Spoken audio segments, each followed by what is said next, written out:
Welcome to study politics. आज हम बात करेंगे रियलिज़म इन आईआर कि रियलिज़म आईआर के अंदर क्या थ्योरी है, क्या पर्सपेक्टिव है।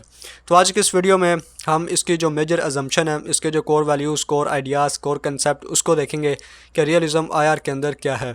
अगर आप इस पर मेरी डिटेल से वीडियो देखना चाहते हैं जिसमें इसका इंट्रोडक्शन, ओरिजिन, इसके मेजर थीम्स, जिसमें state and power, conflict and violence और इसी तरह बाकी बहुत सारी चीज़ें, तो मतलब पूरा जो कंसेप्ट है रियलिज़म का, अगर आप वो जानना चाहते हैं तो मेरी अलग से डिटेल्ड वीडियो देख सकते हैं। ठीक है, इस वीडियो में हम सिर्फ इसका जो कोर वैल्यूज़ हैं, ठीक है, बेसिक इसकी जो चीज़ है कि रियलिज़म आईआर के अंदर है क्या, इसको हम ज़्यादा डिटेल से देखेंगे। तो आइए इसको शुरू करते हैं। तो वीडियो शुरू करने से पहले हम ये जानते हैं कि कंटेक्स्ट क्या है। ठीक है, तो जब वर्ल्ड वार वन और वर्ल्ड वार टू हुई तो उस वक्त जो स्कॉलर्स थे वो बेसिकली इस बात का जो जवाब था उसको तलाश कर रहे थे कि हम दुनिया में पीस इसको कैसे अचीव कर सकते हैं, कैसे दुनिया में पीस कायम हो सकता है, क्योंकि वर्ल्ड वार वन और वर्ल्ड वार टू की वजह से काफ़ी नुकसान हुआ था दुनिया में। ठीक है, तो उन्होंने कहा कि पीस को कैसे कायम किया जा सकता है। तो इसके जवाब में सबसे पहले जो लिबरल स्कूल ऑफ थॉट था वो आया और उसने अपने तरीके से इस सवाल का जवाब दिया। आप अलग से मेरी उस पर वीडियो देख सकते हैं। इसके बाद रियलिज़म आया और फिर उसने इस सवाल का जवाब दिया कि कैसे पीस कायम हो सकता है या कैसे नहीं हो सकता। तो उसको हम ज़्यादा डिटेल से देखते हैं। तो बेसिकली ओवरऑल क्वेश्चन क्या है कि आप कैसे दुनिया में पीस को कायम कर सकते हैं। तो अब इस सवाल के कंटेक्स्ट में हमने ये सारा देखना है कि रियलिज़म कैसे इस सवाल का जवाब दे रहा है और इसके अलावा कैसे रियलिज़म इंटरनेशनल रिलेशंस इनको देखते हैं। ठीक है, तो आइए इसको देखते हैं हम। तो सबसे पहला आता है ह्यूमन नेचर। रियलिज़म और लिबरलिज़म ये दो ऐसी थेरीज़ हैं जो डायरेक्ट इंसान की नेचर पे बात करती हैं। ठीक है, इंसान की फितरत पर। जो रियलिज़म है वो बोलता है कि जो ह्यूमन नेचर है इनहेरेंटली सेल्फिश एंड कांस्टेंट, कि ये सेल्फिश है, एग्रेसिव है, ठीक है, सेल्फ इंटरेस्टेड है और फिर कांस्टेंट है कि अगर सेल्फिश है तो वो हमेशा सेल्फिश ही रहेगी, एग्रेसिव है, कांस्टेंट है। ठीक है, इसने हमेशा ऐसा ही रहना है। इसके अलावा नो चांस ऑफ पीस, और इसकी वजह से पीस का कोई चांस नहीं है। तो ये एक बड़ा अहम और कोर कंसेप्ट है रियलिज़म के अंदर कि वो इंसान की जो नेचर है उसको सेल्फिश कह रहा है। ठीक है, कि जो इंसान है वो हर काम करने से पहले कॉस्ट बेनिफिट एनालिसिस करता है, जिसमें उसे फ़ायदा होता है वो करता है, जिसमें नुकसान होता है वो नहीं करता। ठीक है, यानी इंसान खुद गर्ज है, वो हमेशा अपना फ़ायदा देखेगा, अगर उसे फ़ायदा तो ठीक है, अगर नहीं फ़ायदा तो वो काम नहीं करता। तो इंसान की नेचर चूँकि सेल्फिश है, एग्रेसिव है, ठीक है, सेल्फ इंटरेस्टेड है, ठीक है, और फिर ऊपर से ये है भी कांस्टेंट, तो ये एक वजह बनती है नो चांस ऑफ पीस। अब जो इंसान की नेचर है वो नो चांस ऑफ पीस, इसमें कैसे वजह बनती है। तो यहाँ पर पांचवा पॉइंट देखिए कि states like man behave in self interested manner, कि अगर इंसान की नेचर वो सेल्फिश है तो जो स्टेट्स हैं वो अब कोई स्पेस में तो नहीं है, स्टेट्स भी इसी दुनिया में जिसमें हम रहते हैं और हम इंसान ही स्टेट्स को रन करते हैं। तो चूँकि इंसान सेल्फिश है लिहाजा जो स्टेट्स हैं like man behave in self interested manner, लिहाजा स्टेट्स भी सेल्फ इंटरेस्टेड मैनर में ही रन करती हैं। ठीक है, इंसान अपना फ़ायदा देखता है, स्टेट्स अपना फ़ायदा देखती हैं। स्टेट्स के फ़ायदे नेशनल इंटरेस्ट में होते हैं, चाहे उस नेशनल इंटरेस्ट को अचीव करने में बाकी सारी दुनिया का नुकसान हो जाए, लेकिन वो स्टेट उसको अचीव करेगी। ये रियलिज़म का कंसेप्ट है कि हर स्टेट अपना नेशनल इंटरेस्ट उसको फ्रंट पर रखती है और बाकी सारी चीज़ें बाद में आती हैं। आपने अक्सर डोनाल्ड ट्रंप को सुना होगा कि अमेरिका फ़र्स्ट, ठीक है, we will make America great again, या इस तरह की दूसरी बातें। इसके अलावा एक फ़िक्र और भी बड़ा उसका कॉमन है कि it is not in our interest, it is in our interest, इस तरह की वो बहुत सारी लाइनें बोलते हैं। ठीक है, तो ये एक परफेक्ट एग्जांपल है रियलिज़म की कि वो हर चीज़ को एक रियलिस्ट पर्सपेक्टिव में देखता है कि वो अपनी स्टेट के फ़ायदे में अगर कोई चीज़ है तो वो करता है, अगर अमेरिका के फ़ायदे में कोई चीज़ नहीं है तो वो उसे कभी नहीं करता। तो ये एक बड़ा की पॉइंट है रियलिज़म का कि चूँकि इंसान की नेचर सेल्फिश है लिहाजा स्टेट्स भी सेल्फिश हैं, और इन दो चीज़ों की वजह से there is no chance of peace, आप दुनिया में पीस को कायम नहीं कर सकते। इस पर आगे भी बात करते हैं। फिर आता है कि स्टेट्स की एक्टर इन इंटरनेशनल रिलेशंस, कि इंटरनेशनल रिलेशंस में जो स्टेट्स हैं ये की एक्टर्स हैं, यानी जो यूनिट ऑफ एनालिसिस है वो स्टेट्स हैं। इसके अलावा सोवरेनिटी और independence and self control are defining characteristics of state, कि अगर आप किसी स्टेट को जानना चाहते हैं कि बेसिक वो स्टेट की क्या सूरत हाल है, तो आप ये देखें कि वो स्टेट सोवरन है या नहीं है। ठीक है, सोवरेनिटी और इंडिपेंडेंस एंड सेल्फ कंट्रोल, यानी कि वो अपने फ़ैसलों में खुद मुख्तार है या नहीं है। सोवरेनिटी क्या होती है, ये पॉलिटिकल साइंस में और इंटरनेशनल रिलेशन में बड़ा अहम कंसेप्ट है कि सोवरेनिटी की डेफिनेशन करें तो आता है कि द पर्सन और the thing who have ultimate authority. जिस तरह पाकिस्तान के आइन में लिखा है कि sovereignty belongs to Allah, America के कॉन्स्टिट्यूशन में लिखा है कि सोवरेनिटी बिलोंग्स टू पीपल। ठीक है, तो सोवरन कौन होता है? जिस तरह ब्रिटेन में क्वीन वो सोवरन है। तो बेसिकली किसी भी रियासत में, किसी भी स्टेट में या किसी भी जगह पर वो शख्स, वो बंदा या वो चीज़ जिसके पास फाइनल अथॉरिटी हो, ठीक है, यानी उसके बाद कोई ना हो, तो वो सोवरन होता है। तो रियलिज़म बोलता है कि कोई स्टेट जब सोवरन होती है, यानी पाकिस्तान सोवरन कब होगा कि जब पाकिस्तान अपने फ़ैसले खुद ले, यानी पाकिस्तान किसी की डिक्टेशन ना ले। ठीक है, जब पाकिस्तान किसी की डिक्टेशन लेगा तो इसका मतलब पाकिस्तान सोवरन नहीं है। ठीक है, क्योंकि कोई दूसरा बंदा पाकिस्तानी स्टेट को इन्फ्लुएंस कर रहा है। दूसरे लफ्ज़ों में अगर पाकिस्तान अमेरिका को कहे कि आप ये काम करें, यानी डिक्टेशन दे, तो क्या अमेरिका वो करेगा? और दूसरे लफ्ज़ों में अगर अमेरिका पाकिस्तान को कोई डिक्टेशन दे कि ये काम करें, तो क्या पाकिस्तान उसे रेजिस्ट कर सकता है? ठीक है, तो यानी इस चीज़ को आप अपने माइंड में रखिए और सोचिए कि सोवरेनिटी क्या होती है। तो रियलिज़म बोलता है कि जो स्टेट सोवरन होगी और सेल्फ कंट्रोल्ड होगी, ठीक है, यानी खुद मुख्तार होगी, वो बेसिकली जो है ना, वो उसकी डिफाइनिंग करेक्टरिस्टिक्स हैं कि वो असल में स्टेट है। इसके बाद एक बड़ा अहम कंसेप्ट आता है रियलिज़म में कि states motivated by drive of power, security and pursuit of national interest. ये पावर का कंसेप्ट रियलिज़म में बड़ा अहम है। ठीक है, पावर क्या होती है रियलिज़म में कि the ability to influence others behaviour according to one's own desire, कि अगर मैं किसी दूसरे के बिहेवियर को इन्फ्लुएंस करता हूँ अपनी ख्वाहिशात के मुताबिक, ठीक है, अपनी मर्ज़ी के मुताबिक, तो बेसिकली मेरे पास पावर है। तो रियलिज़म में जो पावर है उसका कंसेप्ट बड़ा ही अहम है कि अगर स्टेट्स के पास पावर है तो वो बेसिकली उस चीज़ को ज़्यादा स्ट्रॉन्ग स्टेट होती है। ठीक है, अगर कोई स्टेट किसी दूसरी स्टेट के बिहेवियर को इन्फ्लुएंस करती है अपनी मर्ज़ी के मुताबिक। ठीक है, इसके अलावा सिक्योरिटी, इसके आगे मैंने लिखा है नोट पीस, कि एक तो स्टेट्स पावर को अचीव करना चाहती हैं ताकि वो अपनी मर्ज़ी के फ़ैसले ले सकें, और उसी पावर की बिना पर अगर वो किसी दूसरे के बिहेवियर को इन्फ्लुएंस करना चाहें अपनी मर्ज़ी के मुताबिक या अपने फ़ायदे के मुताबिक, तो वो कर सकें। लिहाजा स्टेट पावर को अचीव करना चाहती हैं। ठीक है, motivated by drive of power.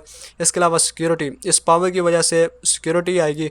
ठीक है, लेकिन आगे मैंने लिखा है कि नोट पीस, कि ये जो पावर सिक्योरिटी है ये इसलिए अचीव नहीं की जा रही कि आप दुनिया में पीस कायम करें। रियलिज़म के मुताबिक आप दुनिया में पीस कायम नहीं कर सकते। ठीक है, पीस जो वार है, जो कन्फ्लिक्ट है, ये अनअवॉइडेबल है, इसने होके ही रहना है। लेकिन अगर आप अपने आप को पावरफुल रखें, अपनी सिक्योरिटी इसको स्ट्रॉन्ग रखें, तो इससे क्या होगा कि कम चांसेस होंगे कि वार हो। अब वार ना हो इसका मतलब ये नहीं है कि दुनिया में पीस कायम है, बल्कि रियलिज़म का यही कंसेप्ट है कि आप अपनी मिलिट्री को, अपनी पावर को, अपनी सिक्योरिटी को बढ़ाकर वार को कम करने के चांसेस पैदा कर सकते हैं। पीस को कायम करना ये बेसिकली मुमकिन नहीं है। इसके अलावा परस्यूट ऑफ नेशनल इंटरेस्ट, ये मैंने पहले भी बात की कि चूँकि जो ह्यूमन नेचर है वो सेल्फ इंटरेस्टेड है, वो हमेशा अपना फ़ायदा इंसान देखता है, खुद गर्ज़ है वो, सिर्फ अपना फ़ायदा। तो इस ह्यूमन नेचर की वजह से जो स्टेट्स हैं वो भी सेल्फ इंटरेस्टेड हैं, लिहाजा स्टेट का जो फ़ायदा होता है वो उसके नेशनल इंटरेस्ट में होता है। ठीक है, तो लिहाजा स्टेट भी अपना नेशनल इंटरेस्ट उसको अचीव करना चाहती हैं। मसलन पाकिस्तान के इंटरेस्ट में क्या है कि सी पैक हो, क्योंकि इससे पाकिस्तान को इकोनॉमिकली बेनिफिट होगा। अमेरिका के इंटरेस्ट में क्या है कि सी पैक ना हो, ठीक है, क्योंकि उससे उसको नुकसान होगा। इसके अलावा बाज़ औक़ात जो रियलिज़म है उसमें ये बड़ा अहम कंसेप्ट है कि अगर एक स्टेट का कोई नेशनल इंटरेस्ट है तो वो हमेशा उसको अचीव करेगी, चाहे उसकी वजह से बाकी सारों को नुकसान ही क्यों ना हो। और ऐसा हमेशा जो पावरफुल स्टेट्स होती हैं उनकी तरफ से होता है। जिस तरह अमेरिका के इंटरेस्ट में अगर इराक़ में इन्वेड करना है तो वो करेगा, ठीक है, चाहे इससे पूरा मिडिल ईस्ट, पूरा इराक़ तबाह हो जाए, ठीक है, लेकिन वो उसे करेगा। बाद में चाहे वो कहते रहें कि हमसे गलती होगी या मिसकैलकुलेशंस थी हमसे या इस तरह की चीज़ें, लेकिन जो किसी भी स्टेट के इंटरेस्ट में होता है, अगर वो स्टेट पावरफुल है तो वो हमेशा उसको अचीव करेगी। यह रियलिज़म का एक बड़ा अहम कंसेप्ट है। इसके अलावा एक सेंट्रल कंसेप्ट रियलिज़म का है कि central problem is anarchy. International relation में जो बुनियादी मसला है वो अनार्की का मसला है, और ये एक एग्जांपल है स्टैग एनालॉजी। अब बेसिकली अनार्की क्या है? Anarchy is the lack of centralised government in global politics, आप कह सकते हैं। ठीक है, कि पूरी दुनिया में जिस तरह पाकिस्तान है तो हर जो स्टेट होती है, कोई भी स्टेट आप ले लें, तो उसमें एक सेंट्रल गवर्नमेंट होती है जो पूरी रियासत के मामलात को चला रही होती है। जिस तरह पाकिस्तान में 4 सूबे हैं तो चारों सूबों का एक वफाक भी है, कौमी असम्बली जिसे हम बोलते हैं, और उसकी वजह से पूरे पाकिस्तान का निज़ाम चल रहा है। सूबाई असम्बलियाँ भी हैं, ठीक है, और इसके अलावा एक वफाक भी है। तो पूरी दुनिया की जो स्टेट्स हैं आप उन्हें सूबे कह सकते हैं, लेकिन इनका कोई सेंट्रलाइज्ड गवर्नमेंट नहीं है कि एक सेंटर हो और वो सेंटर पूरी दुनिया के निज़ाम को चला रहा हो। तो जो रियलिज़म है वो ये बोलता है कि दुनिया का जो सिस्टम है ये अनार्किक है, ठीक है। हर जो स्टेट है वो अपनी मर्ज़ी से, ठीक है, अपनी मर्ज़ी से अपने तौर तरीके से चल रही है। कोई ऊपर से कोई फोर्स नहीं है, कोई सेंट्रल गवर्नमेंट नहीं है जो दुनिया के निज़ाम को चला रही है। अब इस अनार्की की वजह से बड़ा मसला है। मसला क्या है कि चूँकि कोई सेंट्रल गवर्नमेंट नहीं है और हर स्टेट इंडिपेंडेंट है, लिहाजा हर स्टेट अपनी मर्ज़ी से अपने तौर तरीके से चीज़ों को आगे लेके बढ़ती है। तो जब हर स्टेट अपनी मर्ज़ी से चीज़ों को आगे लेके बढ़ती है तो एक स्टेट के इंटरेस्ट में जो बात होती है वो मुमकिन है कि किसी दूसरी स्टेट के इंटरेस्ट में ना हो, और इसी तरह कोई बात किसी दूसरी स्टेट के इंटरेस्ट में है तो वो किसी तीसरी के हक़ में ना हो। तो जब इस तरह की सूरत हाल, इस तरह की सिचुएशन पैदा होती है तो हमेशा सर्वाइव वो करता है जिसके पास पावर होती है। तो जो पावरफुली स्ट्रॉन्ग होता है, ठीक है, पावर क्या होती है ये मैंने आगे एक चार्ट लगाया है तो इससे हम ज़्यादा बेहतर तौर पर देखेंगे। तो इन शॉर्ट के अनार्किक सिचुएशन में जहाँ पर हर स्टेट अपनी मर्ज़ी से चीज़ों को लेकर बढ़ रही है, सर्वाइव हमेशा वो करेगा जो सबसे ज़्यादा पावरफुल होगा, यानी माइट इज़ राइट। ये रियलिज्म का एक कंसेप्ट है कि वो ही हमेशा सर्वाइव करता है जो जिसके पास ज़्यादा पावर होती है। लिहाजा रियलिज्म कहता है कि आप अपने आप को वार के लिए हमेशा तैयार रखें, ठीक है। इस हवाले से इनका ये कहना है कि the only way to avoid war is to prepare for war, ठीक है, कि आप हमेशा अपने आप को जंग के लिए तैयार रखें और यही सूरत हाल है कि आप जंग को रोक सकते हैं। क्योंकि जब मैं जंग के लिए तैयार हूँ, आप जंग के लिए तैयार हैं, तो हम कभी भी जंग नहीं करेंगे। क्यों? क्योंकि हम दोनों को पता है कि हम दोनों जंग के लिए तैयार हैं। लेकिन जब हम में से कोई एक जंग के लिए तैयार होगा, दूसरा नहीं होगा, तो हमेशा जंग होने के चांसेस ज़्यादा हैं। तो इस अनार्की की वजह से जो हर स्टेट है वो ज़्यादा से ज़्यादा पावर को अचीव करना चाहती है, अपने तौर तरीके से चीज़ों को आगे लेके बढ़ती है, और इन्हीं सारी सिचुएशंस की वजह से जो एक वार की सी सिचुएशन है वो इंटरनेशनल रिलेशन में है। इसमें एक स्टैग हेयर एनालॉजी है इस अनार्की की सिचुएशन को समझने के लिए, ठीक है, और कैसे स्टेट्स सेल्फ इंटरेस्टेड बिहेवियर में बिहेव करती हैं। तो ये क्या मामला है कि कुछ लोग होते हैं वो एक आइसलैंड पर पहुंच जाते हैं, ठीक है, वहाँ पर अकेले होते हैं, तो उनको सर्वाइव करने के लिए एक स्टैग उनको पकड़ना होता है, ठीक है, यानी बारहसिंगा। तो वो मामला क्या था पाता है कि वो बारहसिंगा को यानी स्टैग को सिर्फ उसी सूरत में पकड़ सकते हैं कि जब वो सारे के सारे मिल के उसका शिकार करें। उनमें से अगर कोई एक बंदा भी अलहदा हो जाता है तो वो कभी भी स्टैग को नहीं पकड़ सकते। तो ये जब मामला तय पाता है तो वो फैल जाते हैं, यानी स्टैग को पकड़ने के लिए निकल जाते हैं। मीनवाइल क्या होता है कि उनमें से किसी एक शख्स को एक खरगोश नज़र आता है। जब उसे खरगोश नज़र आता है तो वो उसे पकड़ने के लिए जाता है, और इसी दौरान वो एक ज़हनी कशमकश में चला जाता है। वो सोचता है कि मैं अगर इस खरगोश को पकड़ने जाता हूँ और फ़र्ज़ करो मैं उसका शिकार कर भी लेता हूँ तो ये खरगोश सिर्फ मेरी भूख मिटा सकता है और किसी की नहीं। और उसको पकड़ने से पहले वो ये भी सोचता है कि मैं इस खरगोश को पकड़ने के चक्कर में लग जाऊं और बाकियों में से किसी को या बाकी एक स्टैग को पकड़ लें या किसी तरह भी देख लें। तो बेसिकली शुरू में तो यही तय पाता है कि उनमें से कोई एक भी अगर अलहदा होगा तो वो कभी भी स्टैग को नहीं पकड़ सकते, ठीक है, बारहसिंगा को। तो जब उसे खरगोश नज़र आता है तो वो इसी कशमकश में पड़ता है कि क्या मैं खरगोश को पकड़ने जाऊँ या ना जाऊँ, यानी उसका जो सेल्फ़ इंटरेस्ट है उसको वो परस्यू करे या ना करे, या वो उस खरगोश को छोड़ दे, यानी जो उसके हाथ में एक चीज़ है जो उसकी भूख मिटा सकता है उसको छोड़ दे और बारहसिंगा यानी दूसरे लोगों के साथ वो बारहसिंगा की तलाश में जाए, ठीक है। यानी वो इसी कशमकश में होता है और फिर वो ये भी सोचता है कि मैं इस खरगोश को भी छोड़ दूं और हमें बारहसिंगा भी ना मिले, ठीक है, यानी दोनों चीज़ों से मैं जाऊं। और फिर वो ये भी सोचता है कि मैं इस खरगोश को छोड़ दूं और मेरे जो मेंबर्स हैं, ग्रुप मेंबर्स हैं, उनमें से किसी दूसरे को ये खरगोश नज़र आ जाए और वो जाके उस खरगोश को पकड़ ले और हमारे हाथ से बारहसिंगा भी जाए और मेरे हाथ से ये खरगोश भी जाए, ठीक है। तो इस सारी कशमकश में वो कंक्लूजन क्या निकालता है कि वो खरगोश का शिकार करेगा और अपनी भूख मिटा लेगा, बाकियों को बारहसिंगा नज़र आ भी जाए और वो निकल भी जाए, ठीक है। तो ये है बेसिकली एक अनार्किक सिचुएशन कि जिसमें इंसान अपने सेल्फ इंटरेस्टेड वे में बिहेव करता है और वो रैशनली ट्रू होता है, ठीक है। यानी कि अनार्की क्या है कि पूरी दुनिया की स्टेट्स हैं, अगर वो म्यूचुअली एक दूसरे से मिलजुल के काम करें तो बेनिफिट हो सकता है, लेकिन जब किसी भी एक स्टेट को अपना फ़ायदा नज़र आता है किसी ख़ास काम में, ठीक है, तो वो स्टेट उसे परस्यू करती है, उसे हासिल करती है क्योंकि वो उसके फ़ायदे में होता है। जिस तरह इस शख्स ने उस खरगोश को पकड़ के खा लिया क्योंकि ये उसके फ़ायदे में था, लेकिन ये ज़हनी कशमकश में भी था कि किसी दूसरे को अगर मैं इसको छोड़ता हूँ तो कोई दूसरा इसे पकड़ ले और बारहसिंगा भी जाए और खरगोश भी जाए। तो इसी तरह जो रियलिज़म है वो बयान करता है कि अनार्की की सिचुएशन चूँकि इंटरनेशनल रिलेशंस में है, लिहाजा हर स्टेट अपने तौर तरीके से अपनी तरह से चीज़ों को देखती है। वो ये नहीं देखती कि कलेक्टिवली काम करने से क्या होगा, बल्कि वो इंडिविजुअली अपने डिसीजन लेती है। इसके अलावा aggressive intent anarchy conflict is unavoidable, ये बात पहले हो चुकी है कि चूँकि इंसान की नेचर सेल्फिश है एंड एग्रेसिव है, और चूँकि स्टेट्स भी इसी वजह से एग्रेसिव हैं, उनका इंटेंट एग्रेसिव है, अनार्की है, लिहाजा जो कन्फ्लिक्ट है ये अनअवॉइडेबल है, इसको आप रोक नहीं सकते, ठीक है, पीस को आप कभी अचीव नहीं कर सकते। इसके अलावा रियलिज्म का एक अहम कंसेप्ट है जो वर्ल्ड वार 1 और वर्ल्ड वार 2 को डिस्क्राइब करता है कि alliance among states prevent to other become overwhelming powerful. कि बाज़ औक़ात क्या होता है कि कुछ स्टेट्स आपस में अलायंस बनाती हैं, उस अलायंस बनाने की क्या वजह होती है कि कोई एक स्टेट ज़्यादा पावरफुल ना बने, ठीक है, जिस तरह वर्ल्ड वार 1 में दो तरफ से अलायंस बने थे, वर्ल्ड वार 2 में अलायंस बने थे, ठीक है, आप मेरी इलेक्शन पर वीडियोज़ भी देख सकते हैं।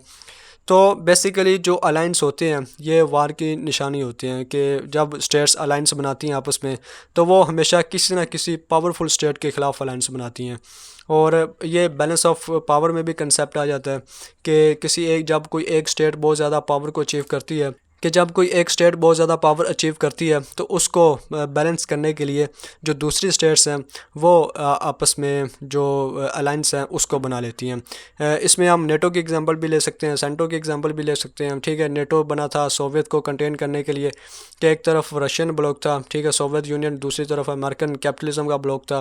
तो दोनों ने एक दूसरे की पावर को मिनिमाइज़ करने के लिए या एक दूसरे की पावर को काउंटर करने के लिए अलायंस बनाए हुए थे। नेटो में आप जानते हैं कि बहुत सारे जो वेस्टर्न कंट्रीज़ हैं वो शामिल हैं, पाकिस्तान भी उसका मेंबर रहा है।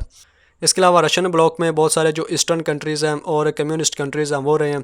तो इसी तरह वर्ल्ड वार 1 और वर्ल्ड वार 2 बेसिकली इसकी एक परफेक्ट एग्जांपल है। कोल्ड वार में भी इसकी एग्जांपल्स जिस तरह नेटो की मैंने दी है। तो जो अलायंस बनते हैं ये बेसिकली पावर को काउंटर करने के लिए बनते हैं। तो ये भी एक इसकी रियलिज़म का एक अहम कंसेप्ट है। इसके अलावा जो न्यो रियलिज़म है ये उसका एक कंसेप्ट आता है कि international institutions and law effective if backed by a powerful states. यानी न्यो रियलिज़म का एक कंसेप्ट है कि जो इंटरनेशनल इंस्टीट्यूशंस हैं जिस तरह यूनाइटेड नेशन ऑर्गेनाइजेशन है, वर्ल्ड बैंक है, IMF है, ठीक है, इसके अलावा बाकी जितने भी इंटरनेशनल इंस्टीट्यूशंस हैं और जो इंटरनेशनल लॉ है, ठीक है, जिस तरह इंटरनेशनल कोर्ट ऑफ जस्टिस है, जो क्रिमिनल कोर्ट्स हैं इंटरनेशनल लेवल पे। तो रियलिज़म का मानना है कि अगर आप चाहते हैं कि ये इफ़ेक्टिव हों या अगर ये इफ़ेक्टिव हैं तो सिर्फ़ एक ही वजह से हैं, और वो वजह क्या है? Powerful state. और उस पावरफुल स्टेट को जो रियलिस्ट हैं ये नाम देते हैं हेजिमोन का। हेजिमोन क्या होता है? जो हर लिहाज से बहुत ज़्यादा स्ट्रॉन्ग होता है, यानी वो मिलिट्री के लिहाज से, इकोनॉमी के लिहाज से, एजुकेशन के लिहाज से, GDP जो कुछ भी आता है उसमें जो उसकी रैंकिंग होती है वो सबसे हाई होती है। तो रियलिज़म बोलते हैं कि इंटरनेशनल इंस्टीट्यूशंस, लॉ, ये सारा का सारा सिर्फ इसी वजह से काम कर रहा है क्योंकि इसको बैकिंग है एक हेजिमोन की। जो वर्ल्ड वार 1 थी वो इस वजह से हुई क्योंकि दुनिया में एक हेजिमोन नहीं था बल्कि बहुत सारे जो कंट्रीज़ थे वो पावरफुल थे। इसी तरह वर्ल्ड वार 2 में भी एक हेजिमोन नहीं था, बहुत सारे कंट्रीज़ पावरफुल थे। इसके बाद कोल्ड वार हुई और दुनिया बाईपोलर इसमें कन्वर्ट हुई कि एक तरफ रशिया था, एक तरफ अमेरिका था। और रशिया 1989 के बाद, रशिया के टूटने के बाद सिर्फ दुनिया एक यूनिपोलर में कन्वर्ट होगी, यानी अमेरिका अब एक सुपर पावर है, एक हेजिमोन है। तो अब वार इस वजह से नहीं हो रही क्योंकि दुनिया में हेजिमोन एक है। जब दुनिया में एक से ज़्यादा हेजिमोन होते हैं तो हमेशा वार होती है। जब दो थे तो कोल्ड वार हो रही थी, जब दो से ज़्यादा थे तो वर्ल्ड वार्स हो रही थी। तो ये रियलिज़म का कंसेप्ट है कि इंस्टीट्यूशंस, लॉ सिर्फ उसी सूरत में वर्क करता है जिस तरह यूनाइटेड नेशन वर्क कर रही है, लेकिन लीग ऑफ नेशन ने वर्क नहीं किया क्योंकि तब एक हेजिमोन नहीं था। यूनाइटेड नेशन ऑर्गेनाइजेशन के बाद दो हेजिमोन थे, अब एक है। तो इसी वजह से ये ज़्यादा अच्छे तरीके से वर्क कर रही है। और इसी सारे प्रोसेस को नाम देते हैं हेजिमोनिक स्टेबिलिटी थ्योरी का, कि दुनिया में स्टेबिलिटी आप कायम कर सकते हैं अगर दुनिया में एक हेजिमोन हो, ठीक है। तो इसको हेजिमोनिक स्टेबिलिटी थ्योरी भी बोलते हैं। इसके अलावा पावर के लिहाज से एक और कंसेप्ट आता है कि रियल पावर, मिलिट्री और फिजिकल पावर। जिस तरह लिबरलिज्म बोलता है कि जो असल पावर है वो इकोनॉमिक पावर है, यानी जो कंट्री इकोनॉमिकली स्ट्रॉन्ग होगा वो बेसिकली उसके पास असल पावर है। जबकि रियलिज्म के मुताबिक असल पावर फिज़िकल पावर और मिलिट्री, ठीक है, यानी फ़िज़िकल जिसको आप देख सकते हैं, टेंजिबल होती है कि आपके पास कितनी वेपन्स हैं, कितने हथियार हैं, कितनी वारशिप्स हैं, ठीक है, ये सारा का सारा। तो जो कंट्री मिलिट्री के लिहाज से सबसे ज़्यादा स्ट्रॉन्ग है, वो बेसिकली असल पावर उसके पास है। अमेरिका के बारे में अगर आप जानते हो कि अमेरिका का जो मिलिट्री बजट है वो अमेरिका को आप एक साइड पे करें और बाकी पूरी दुनिया का जो मिलिट्री बजट है उसका आप हाफ़ कर दें तो वो सिर्फ अकेले अमेरिका के बराबर है। तो यहीं से आप अंदाज़ा लगा लें कि रियलिज़म के मुताबिक फिर अमेरिका की क्या सिचुएशन है। इसके अलावा concept of balance of power के रियलिज़म के मुताबिक जो स्टेट्स होती हैं वो हमेशा बैलेंस ऑफ पावर को अचीव करती हैं कि अगर इंडिया ने एटमी धमाके किए तो फिर पाकिस्तान ने भी किए, अगर इंडिया कोई मिसाइल बनाता है तो पाकिस्तान भी बनाएगा, पाकिस्तान कोई अगर मिलिट्री के लिहाज से कोई अचीवमेंट करता है जो इंडिया से ज़्यादा होती है तो फिर इंडिया भी उसको काउंटर करने के लिए कोई ना कोई काम करेगा। ठीक है, यानी बैलेंस ऑफ पावर के दोनों जो स्टेट्स होती हैं या जिनके दरमियान वार चल रही होती है या जो वर्ल्ड पॉलिटिक्स है, इंटरनेशनल रिलेशंस हैं, उनमें स्टेट्स बैलेंस ऑफ पावर के प्रिंसिपल को अचीव करती हैं कि कोई एक स्टेट किसी दूसरी स्टेट से ज़्यादा पावरफुल नहीं होती, अगर होगी तो फिर वार होगी। जब दोनों में बैलेंस रहेगा तो फिर कभी भी वार नहीं होगी, क्योंकि दोनों जानते होंगे कि उसके पास भी पावर है, मेरे पास भी पावर है, वार करने से फ़ायदा नहीं होगा। ठीक है, तो बैलेंस ऑफ पावर इस असूल को हर स्टेट मद्देनज़र रखती है कि इंडिया और पाकिस्तान इनकी पावर हमेशा बराबर रहेगी। अगर कोई ऊंच नीच होगी तो फिर दूसरे को एडवांटेज होगा और वो वार में भी फिर एडवांटेज ले जाएगा। तो ये कुछ मेजर प्रिंसिपल्स, कुछ मेजर असूल थे रियलिज़म के।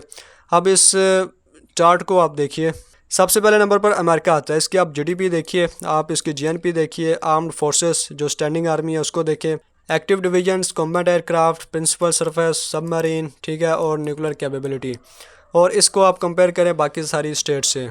अमेरिका की जीडीपी आप देखिए और दूसरे नंबर पर जापान आता है, उसकी जीडीपी देखिए, तो इनमें एक बड़ा वाज़िया फ़र्क आ जाता है दूसरे नंबर पर ही। तो जो तीसरे चौथे पर हैं तो उनमें तो बहुत ज़्यादा फ़र्क नज़र आ जाता है। ठीक है, आप अमेरिका की देखिए, यहाँ पर आप रशिया की देखिए और यहाँ पर आप चाइना की देखिए। ठीक है, तो अमेरिका की 13,000 है और चाइना और रशिया की 3 और ये 1 है, तो बड़ा एक वाज़िया फ़र्क है। इसके अलावा जीएनपी आप देखिए तो आपको बड़ा वाज़िया फ़र्क नज़र आएगा। यहाँ पर स्टैंडिंग जो आर्म्स हैं उसको देखिए, अमेरिका की तकरीबन 16 लाख है। इसके अलावा अगर आप चाइना की देखें तो वो 29 लाख हैं, क्योंकि चाइना की आबादी बहुत ज़्यादा है, पर सबसे ज़्यादा चाइना की आबादी है। और अगर आप रशिया की देखें तो वो 17 लाख है। ठीक है, तो आबादी के लिहाज से अगर हम कंपैरेटिव एनालिसिस करें तो अमेरिका काफ़ी अच्छी पोजीशन में है। इसके अलावा एक्टिव डिवीजन्स अमेरिका की 15 है, चाइना की 93 हैं, रशिया की 106 हैं। इसके अलावा ये बाकी सारी चीज़ें आप देख सकते हैं। ठीक है, तो कंपैरेटिव अगर आप एनालिसिस करेंगे तो चूँकि इकोनॉमिकली अमेरिका काफ़ी ज़्यादा स्ट्रॉन्ग है, ठीक है, लिहाजा वो वक्त पर कोई यानी कि एक डिसीजन ले सकता है, उसके पास रिसोर्सेज हैं। इसके अलावा उसके पास न्यूक्लियर कैपेबिलिटी भी है। ठीक है, जो मिलिट्री के लिहाज से भी वो स्ट्रॉन्ग है, उसकी स्टैंडिंग आर्मी आप देख सकते हैं। इसके अलावा जो टेक्नोलॉजी है आर्म्ड फोर्सेस में जो यूज़ होती है उसको आप देख सकते हैं। तो रियलिज़म इस तरह से चीज़ों को देखता है कि भाई आपके पास नंबर्स क्या हैं, आपकी जो फिज़िकल पावर है वो क्या है, कितनी जीडीपी है, कितने आपके पास फोर्सेस हैं, कितने आपके पास जहाज़ हैं, जंगजू जहाज़ हैं, कितने आपके पास सबमरीन्स हैं, आपके पास न्यूक्लियर कैपेबिलिटी है या नहीं है। तो रियलिज़म इस तरीके से, इस पर्सपेक्टिव से चीज़ों को देखता है। ठीक है, तो उम्मीद करता हूँ कि आपको रियलिज़म इन आईआर ये क्या होता है ये कुछ पता चला होगा। तो अगर आप इस पर डिटेल से देखना चाहते हैं तो आप मेरी अलग से डिटेल्ड वीडियो देख सकते हैं। तो आज की वीडियो में इतना ही। वीडियो देखने का शुक्रिया।